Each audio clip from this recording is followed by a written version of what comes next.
Welcome back to County Report this week. I'm Lorna Virgili.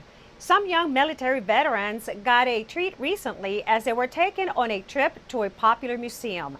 The story now from our friends at Montgomery College TV. Some student veterans who are part of Montgomery College's Combat to College program went on a trip to the Stephen F. Udvar-Hazy Center, which is part of the Smithsonian's National Air and Space Museum.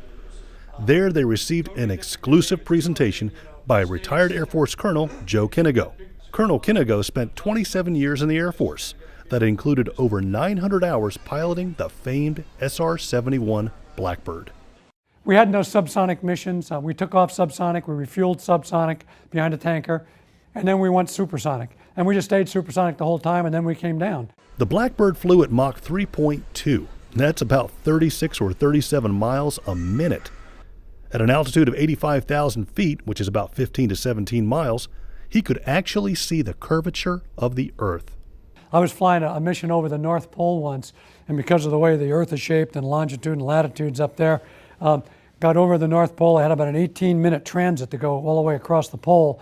I had a full moon rise over my right shoulder in the cockpit and set to the left 3 complete times. The moon just went around the cockpit like that 3 complete times. It was absolutely the most amazing thing I had ever seen.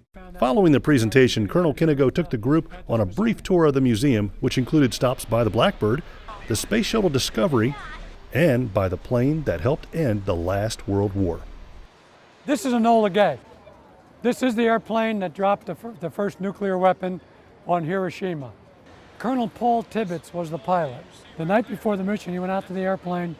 He wanted something on the airplane, so he had him put on Enola Gay, which is his mother's maiden name. It was a trip that these student veterans will never forget. I like the fact that you can really kind of get up and close and personal with the airplanes. I like seeing the shuttle and the Blackbird. Blackbird was awesome.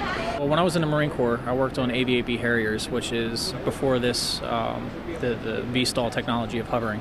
I feel like a kid in a candy store. I mean, it's just unbelievable in how I feel about being here. It's just spectacular. For County Report this week at the Stephen F. Udvar-Hazy Center, I'm Dan Rankin.